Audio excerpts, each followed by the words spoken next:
All right, and these are my guests that will be my audience for now. You can introduce yourselves now. Stand in front of the camera. Hi, my name is Kim. Hello, my name is Josie. Hi, my name is Seiji.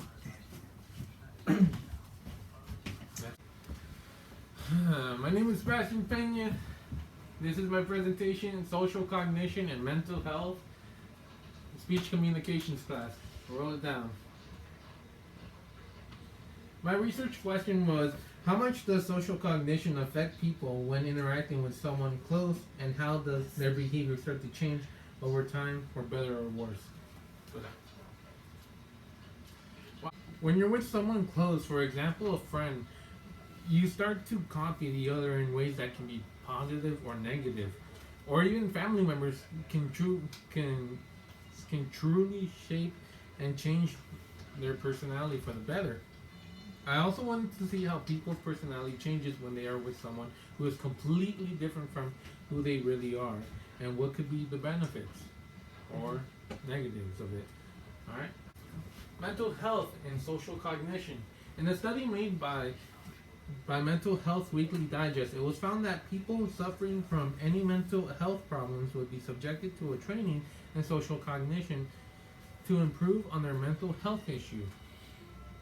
A quote from the correspondent obtained by the research from the Department of Psychotic Disorders: social cognition training (SCT) improves social cognition but may not generalize enduringly to social functioning, perhaps due to insufficient opportunity to practice in daily life social situations.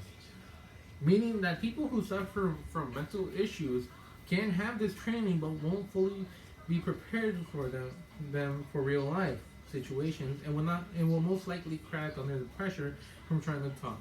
The said person will have to go through these trials to fully reincorporate themselves into society. So when an employer, whenever they go sign up for a job, the employer would normally sometimes ask if they can speak to people. And sometimes if they have any mental health issues, they won't let them work. For instance, some veterans who come back home from war, if they have PTSD, some employers won't take them in because it's a health issue. It's something that they'll have to constantly be aware of, that this person may have a triggering event. So yeah, it's very scary to think about, and that's why there's these trainings so these people can go and fully reinstate themselves and find a way and try to speak and talk with people. Some personal experience examples.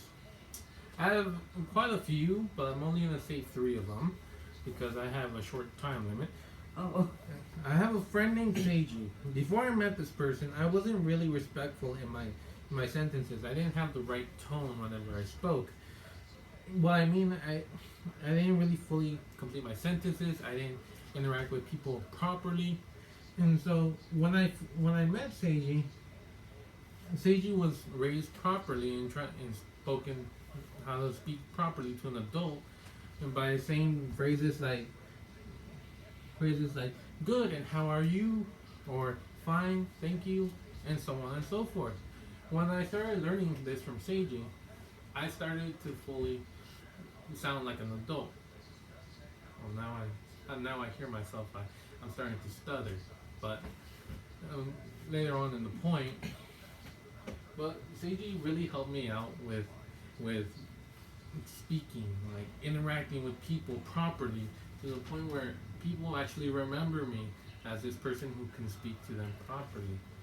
And that's a good social cognition. I wanted to be like Seiji in this point of view. I wanted to be proper in the way I speak. So, my second example is, I have a cousin who suffered from depression, and had some mental health issues, and he had to go through social cognition training to fully reinstate himself so he can get a job and fully cooperate with people when he is talked to. The conclusion. Yes, it was small. I didn't really do much, but what I tried learning was this is barely an early process right now. Right now, social cognition trainings are very scarce right now, so there isn't really much we can do about it. But hopefully, in the future, what's it called? More governmental funding will go into this, so people who have mental health issues can be fully helped, and by reinstating them back into society. When people have mental disabilities, they aren't being offered as many jobs as they have mental issues problems. There are programs that help people with mental health problems, and by training them to reinstate themselves by using social cognition. By using social cognition, people who have mental issues can learn on how to talk to people and interact with people. And yeah, that's about it. Thank you for watching the presentation, Professor Haley. I will send you the presentation.